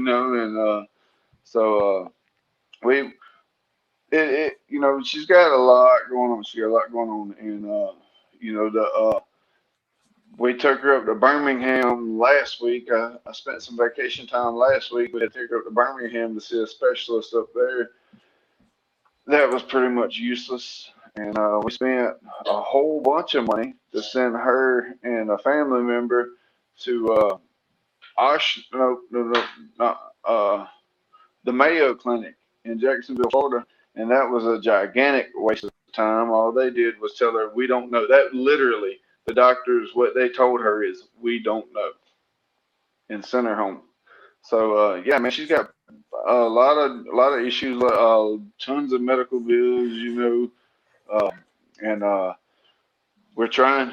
All I can do is, keep smiling, keep praying, keep thanking God we're both still alive, and doing okay. We have, our health is as good as what it is, and no worse than what it is. And I'm just thankful, man. There's a lot of people in a lot worse condition, a lot worse lifestyle than what we're in. And I'm thankful that it's as good as what it is for us. And because dude, I don't care what you got going on, how bad things are, you can always find somebody that's worse. And so I'm just thankful, and we pray every day and thank God every day that it's no worse than what it is. That this is what we've got, and we kind of got an idea of how to deal with it a little bit. Well, thank you for sharing that. That's amazing. And like the people in the comment section are saying, and like I was just about to say, you guys are both some serious fighters. That's crazy. And if I could fight in bare knuckle the way that woman fights on a daily basis to stay alive and not go insane, it would be bad. It would. She's the toughest person I've ever met in my entire life. Well, that's definitely some motivating stuff for you. You definitely have something if she's fighting that hard for you, you got to fight that hard for her. I completely love I can feel the love that you guys have for each other, and that's really great. And you definitely have something to fight for, sir. That's amazing, and thank you for sharing that. Let's I don't really know how to follow that up, honestly, because that's some crazy stuff, man. Let's touch on your fight real quick, and then I want to do a speed round with you, which is something we'll get into some fun stuff with you real quick. We'll have some fun.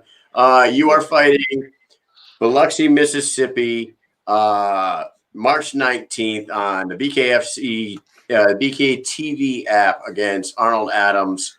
How do you see this fight ending? You're going for that early knockout, right? You're gonna do it for Britain. Battle for Britain. Chuck that hat. Check that hat across.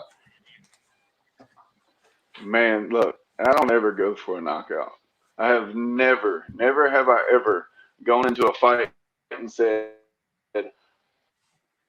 I'm fixing to knock this guy out. I don't care. If a knockout comes, that's cool. That's awesome. Great. But if a 5-round war comes where we just beat the fire out of one another, hey, that's awesome too. I'll love that. As far as if he can stand there and take it, I'm going to give it. That's just how that goes. It's great. Mike, you have anything for Bobo before we want to do a speed round with Bobo? Let's do that speed round. Let's have a little fun here. Yeah. All right, let's go. Bobo, this is called the speed round. We do it on the Mission Accomplished show on Wednesday nights. We were going to do it with you last night, but you know what? A day late is just fine for me, my friend. You had to work for a living. Speed round. First of all, what's up? First of all, I apologize to you fellas for that. We had an emergency shutdown at work yesterday, and it only took us about 8 hours longer than what they expected it. So I apologize, fellas. Oh, not even a problem at all, sir. I told Britain, don't even worry about it. We had other things going on too. You know what? Good deal. You guys are resilient people. Us military people, we roll with the punches. With the best of them. So, yes, that's right. All right, number one. What's up? Go. I was going to say thank y'all for y'all service. I apologize. I haven't said that already. That was the first thing on my mind. I usually tell everybody I know that served, but anyhow, thank you guys for your service. Thank you. We appreciate that. Thank you. Number one on the list for the speed round. What is a hobby of yours that would surprise some people, Bobo? A hobby. Man, I fight and I take care of my wife. I play games on my phone. I mean, who doesn't do that today? Yeah. A hobby that would surprise people. Man, I don't really know. I like putting together puzzles. We used to do a lot of jigsaw puzzles, the 1,000, 1,500 piece, whatever puzzles whenever I was little. We used to do that a lot. But I know. I play slow pitch softball a lot too. There you There you go. Nice. I do that. You hit a home run like every at bat you get up there. Do you just punch the ball when it comes to Maybe I'll have a batting average if I do that. No, but at one time I was playing a lot of non-sanctioned ball, and I was the home run card, and I'd hit 10, 15, 16 home runs a tournament. Sometimes 20 home runs a tournament, and which was cool until I started playing sanctioned ball, where allowed 3 home runs a game, and then after that it's an out. So I had to learn to get the ball down, which proved to be bad a few times for people. But whatever. That's great. Number 2, what TV family most reminds you of your own? Oh man, good night. You guys are putting me on the spot. Look, the Winslows, Carl and Family Matters. Family There Matters. you go. There you go. They're all goofy and cutting up and cutting down on each other, picking on each other. That is us. Without a doubt, that is us. Do you have a nerdy kid busting in the door trying to knocking things? No, but I got a 3-year-old. Might as well be the same thing. She tears everything up. Those were like the good old days of sitcoms. Like nowadays, I can't really get into sitcoms. It's more series like Netflix and Hulu and all that stuff, Amazon Prime. But back then, it was all about Full House, Family Matters, Saved by the Bell. Like, I don't know, all that good stuff. Married with Children. Married with Children. I completely agree with that. Yeah, I love that answer, man. Hey, real quick. Don't even have to read the question. Spiders. Yeah, I was going to ask you, did you know that one time at Polk High School that Al Bundy scored 4 touchdowns in one game? Did you know that? Never knew that one. It's still a record to this day. All right. If a genie gave you 3 wishes, Bobo, what would those 3 wishes be? Man, I probably spend all 3 of them on healing my wife. It would Understood. it would probably take off. If let's just pretend it only takes one. If it only takes one wish, I mean, to heal my wife, then that'd be the very first thing I wish for is to heal my wife. The second thing I'm gonna wish for is for us to have healthy and full lives. And the third thing I'm gonna wish for, which let me go in on this for just a second after I tell you about it. I'm gonna wish for a whole bunch of money, hit one of them big $500 million Powerballs. The reason why, my reason why, I want to help people. Now, out of that $500 million, I'm probably going to get $300 million of it. Out of that $300 million, 10% of it's going to go to me and my family. The other 90% of it, I'm going to give it back to God by going and helping people, finding middle class, hardworking families who just having trouble making ends meet. Maybe daddy has to wrench on vehicles every weekend just so he can keep making it to work, or fix something on the house every single weekend. I want to go in and restore all that stuff and give these people new stuff. Man, it's those people, these people, us. I'm part of those people. I am these people. It's us that keeps this country going, And so, my wish would be for the big money like that, win one of them big $500 million Powerballs. First wish would be to heal my wife, and also, for us to have long, happy lives. I love it. Great. That was Mike, awesome. Mike, what do you say? Yeah, that's Hey, a great, fantastic. genuine answer, man.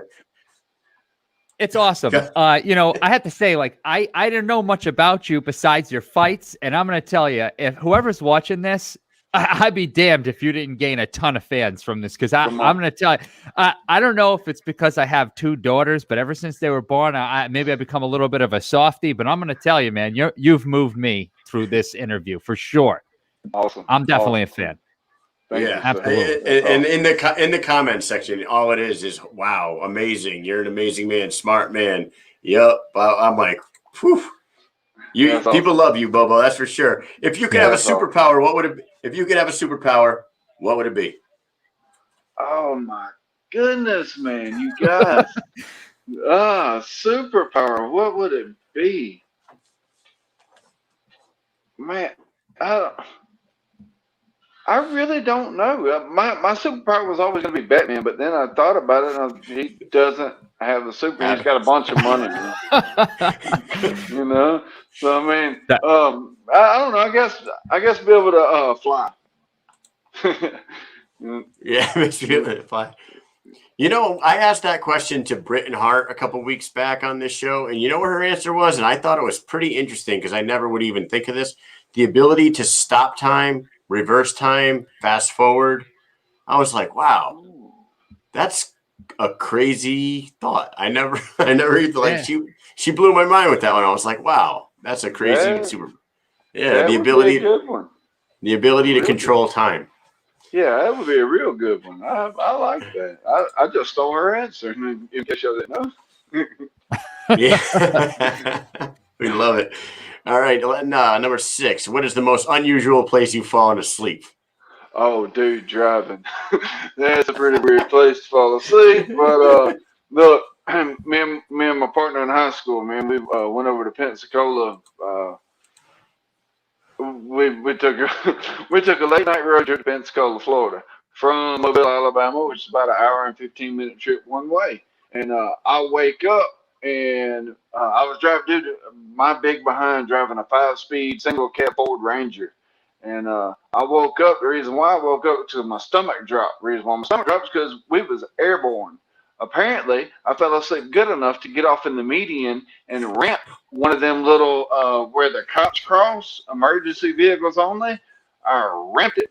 Good news is because I was asleep, I wasn't pushing the pedal hard enough, and I was only doing about 45 miles an hour, and we ramped it. tore the front bumper up on my truck, pushed it all the way up.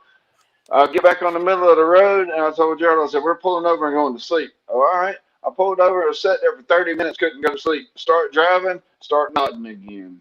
but that was definitely a strange place to fall asleep, no doubt. Out of 10. And no injuries because you were asleep and your body was like a noodle when you jumped it. Yeah. The good Lord had his hand on us, I believe what it was. Young and dumb. Yeah, that's great. If you could domesticate a wild animal for a pet, which animal are you choosing? A bear. A bear? A grizzly bear. You know why? Why? Because it resembles me a lot. Maybe my wife would cuddle with it and give me a break. Oh my God. Great answer, dude. So do you hibernating? You said you like to sleep, see? I like the way you think, sir. All right, number 8. We got a couple more. Number 8, favorite music genre and favorite artist from that genre. Man, look, I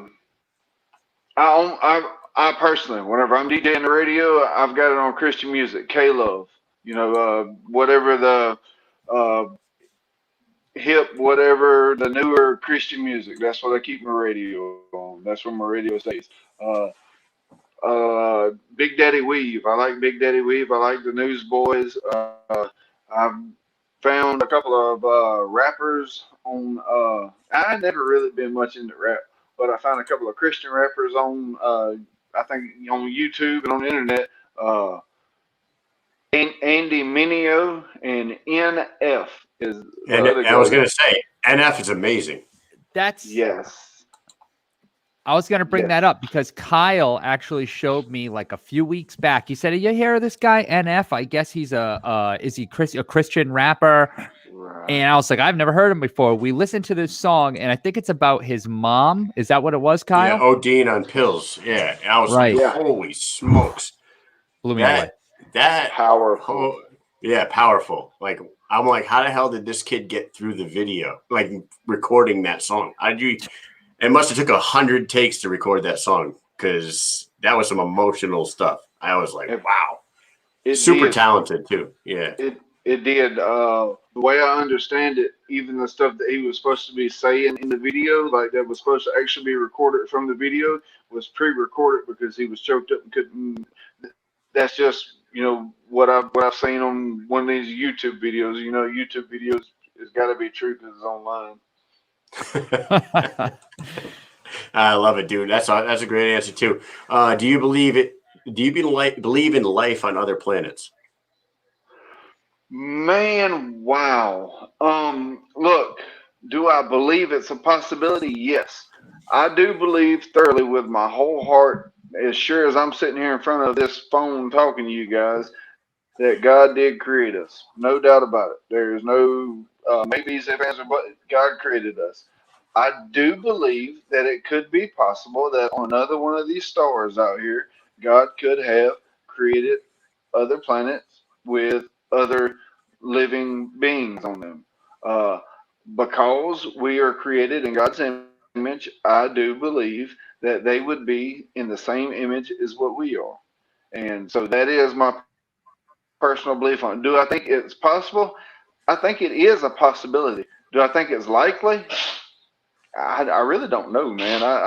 But that's my little 2 cents on it. Maybe our Space Force will figure that out for us. yeah, right. I got when we were deployed, I really got into like space and watching like all these documentaries about space and whether this is true or not.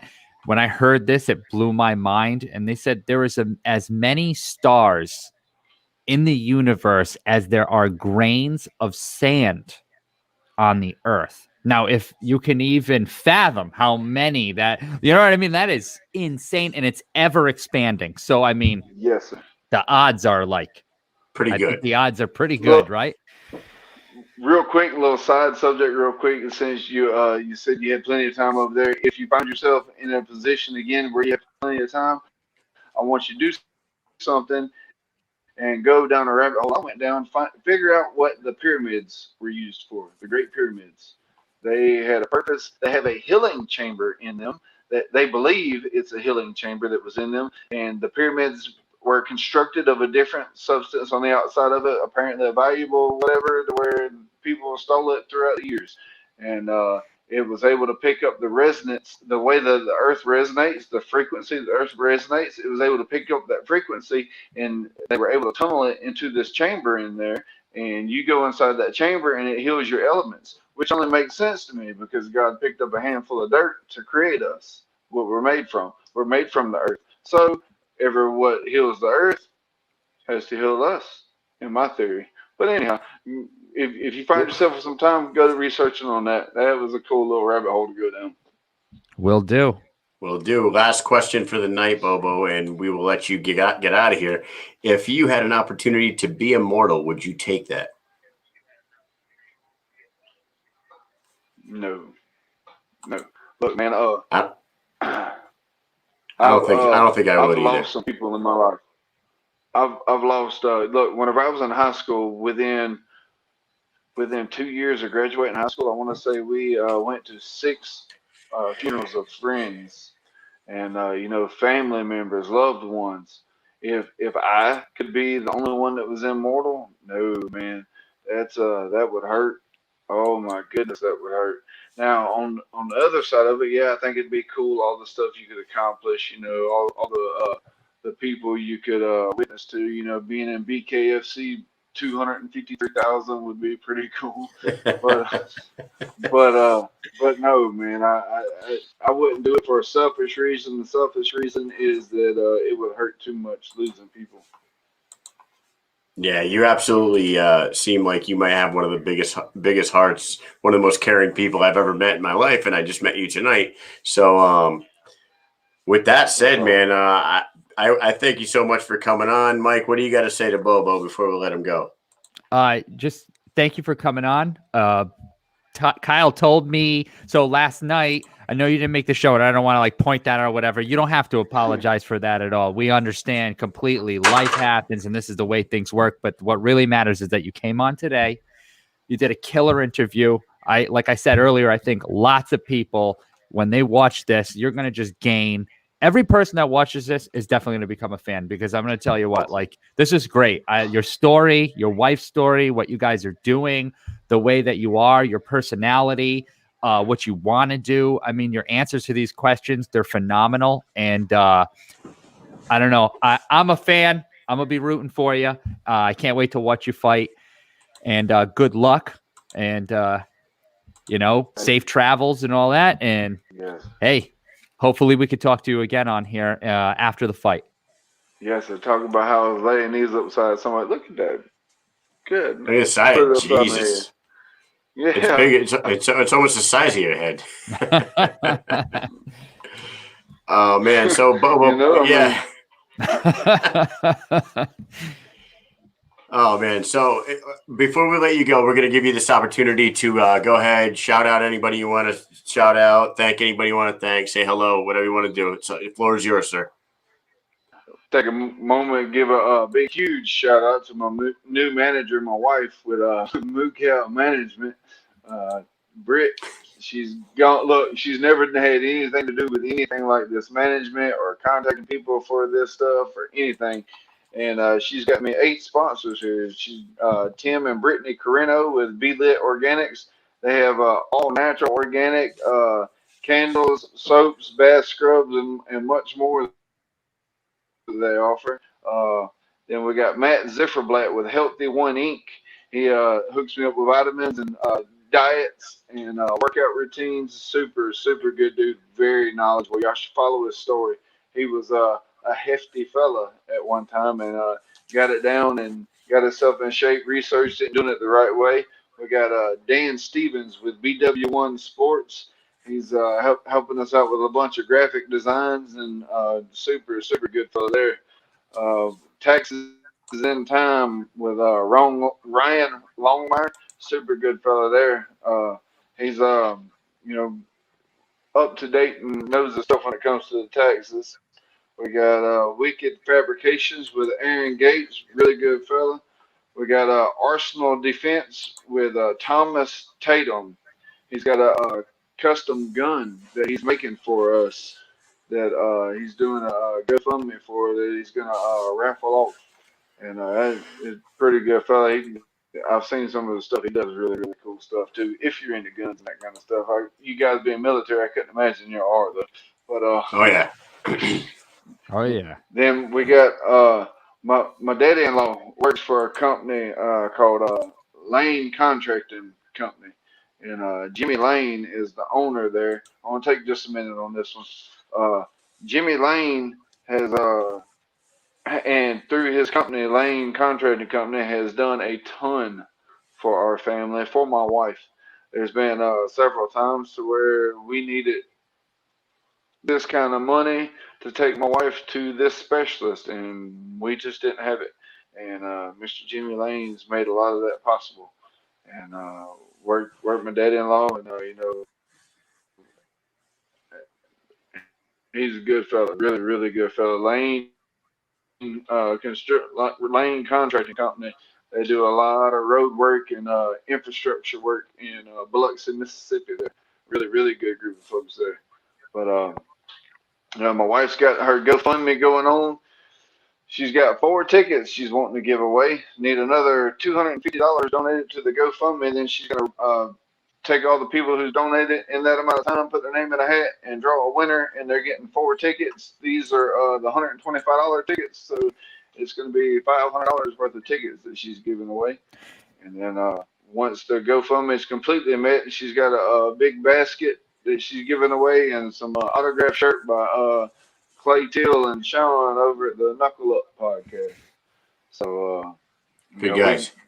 Yes, yes. We got all kind of stuff going on, man, and our daily lives and everything, and I'm just thankful, blessed. God has really blessed us without a doubt for this opportunity, and to have the amazing people that we have in our life. My buddy, a real good buddy of mine, John Mark Willoughby, put his comment up a while ago. I love that dude to death. That's a super good look. He lives in Mobile. He's an hour. His house is an hour and 13 minutes from where we're at right here. And that fella right there knows that my wife can't travel with the COVID and everything, drove all the way over here to eat dinner with us one night. And, sit around with us for about 45 minutes and then turn around and drove all the way back home just to spend some time with us. Him and his family. That's super, super good people, man. And y'all keep them in your prayers too, if you don't mind. He has recently had his family stricken by COVID. I'll leave it at that. And y'all just please remember the Willoughby family in your prayers as well.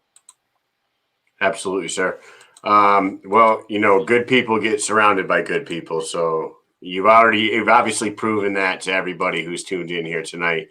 For everybody that's watching, follow his social medias. They're going across the bottom right now. You got Bobo the Beast O'Bannon on Instagram. You got Bobo O'Bannon on Facebook and Bobo_O'Bannon on Twitter, correct? Yeah. Oh, no, Bobo_ the Beast. My bad. On Twitter. Yeah. So, yeah, my wife made it. So I log on to it and I see it every day and I'm messaging with folks every day. So whenever folks see somebody message them back, it is me messaging. But my wife did make all of it. So she knows all of it more than I do. Plus, I've been hitting the head a time or two, and my memory just is garbage. All right. Well, this has been an absolute pleasure, sir. We wish you the best of luck on March 19th. Thank you very much and you're always welcome to come back anytime you want to talk. When you go ahead and get that title shot of yours, you come back and speak with us again. What do you say? Oh, you better believe that. You better believe it. Sounds all right. good. What do you think, Mike? Awesome. I can't wait to have you back on. I wish we could make it for your fights, but maybe in the future we will be there. We plan to go to some future fights and stuff. And I just wanted to talk about the tickets for 1 second. Those are table tickets, right? Table seats by the ring. Those are the close table tickets. I'm sorry, they're the second level. They are table tickets. They are right there by the ring, but you got the $1,500 tables, $1,250, and $1,000. These are the $1,250 tables. Hey, that's awesome. So I just wanted to. And for those for those watching, me and Mike were at Knuckle Mania, and trust me, if you're at a table, you're getting a hell of a seat. It's Oh yeah. If you're in the second tier of tables, you're sitting close enough. Trust me. Yep. So get in on You're that getting raffle. blood and spit. Yeah, it's Yeah. and I'll tell you the product is top notch. The production's amazing. The fights are amazing. Go ahead, get that GoFundMe filled up so you guys can get the tickets. Unfortunately, Mike and I have military obligations that weekend. Of course, Uncle Sam has ruined our plans once again. We You want know, you. I don't like that uncle very much. You know, sometimes. Hey. All right, sir. You have a great night, and thank you and your wife for helping set this up. You know, Yes, you sir, guys definitely. you'll be in our prayers, and we'll be in touch. Thank you, sir. Y'all have a blessed one. All right, you too. All right, man. What do you think of that guy? Holy smokes! Hey, listen, I'm not crying. You're crying. I'm not crying. I saw you cry. I saw you. That was an amazing interview. That was fantastic. That was one of the better ones. I got to tell you right now. I liked Bobo O'Bannon before. I only knew him from what I've seen in the BKFC events, and I did go back and watch some of his boxing matches, whatever I could find on YouTube or whatever on the internet. And he is an unbelievably special person, and his wife as well. That was great, and you can tell by the people in the chat room here, they are all massive fans of Bobo O'Bannon now. Man, we got to go ahead. We got to thank Audra Cummings. She had a good time with us. She messaged me while we were talking with Bobo. She said she had a blast with us. She was a great interview. Matt Lyall brings the energy and the confidence every single time, and he brought a legend in the kickboxing game with him tonight, Tommy Rodriguez. We got those two, and then boom, we get hit with a surprise fourth guest of the evening, with Bobo O'Bannon, and he just kind of like capped the night for us. So yeah, every comment is what a show. That was awesome. Wow, he's a really amazing guy. It's just like that was amazing. So what do you say, Mike? I enjoyed it. I love the story. I like to know people. I love watching fights as well as you do and many other people. But the best part is that they're not just fighters. These are people. They have lives that you never get to hear about. You never get to see behind the scenes. You know, you don't really get to see and hear all these issues. Like, you know, his wife is the manager, his manager. And she's out there doing things. They have children. She has all these medical issues, and she's out there doing things, and they're doing whatever they can to support their family. And clearly, by his answers to some of these questions, I mean, like, listen, I don't know if I'm just a horrible person, but like when I say I got $500 million, peace, I'm out of here. Like next Friday, when I said I would stay in the ghetto forever. But as soon as I got that check, I was gone. Like that's me. Yeah. I'm out of here. But Absolutely. After listening to Bobo O'Bannon and the way he spent his money and stuff, I mean, that will humble somebody. I really wish and I hope that moving forward with this show, when it's over and it gets posted on the social medias, that people watch this and see what kind of person he is in his family, and they get behind him, and they raise some good money, and someone goes to get to see that fight, sit table, ringside at the table. And I just, I wish the best to them. And thanks to Matt Lyall and Tommy Rodriguez, and of course, Audra Cummings. Those were also great interviews. So what a great night. Yeah, great night. We have a guest, next Thursday. We're going to have John Lee Chawbeck back in the house.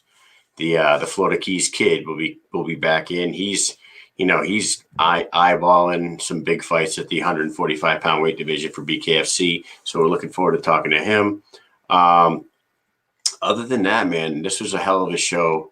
We're going to keep this ball rolling, and we still have quite a few people watching after an hour and 15 minutes, bro. We are almost 2 hours into this. and we still got quite a few people in here watching. So, John Mark Willoughby says if you meet him in person, better be ready for a hug. I'm a hugger too, so I'll hug that big bastard. I love it. All right, so it is. It's late. We've been going for almost 2 hours. I want to say thank you to everybody that's tuning in, and keep watching the Mike and Mish show because they're going to keep on getting better. What do you say?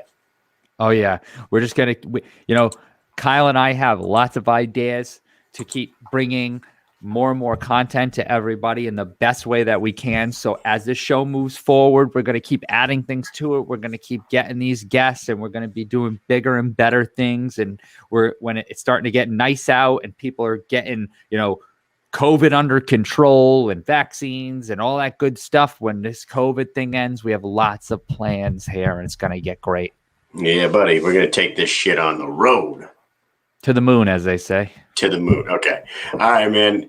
Thank you, everybody, for tuning in. Have a great night. We're out of here. Peace.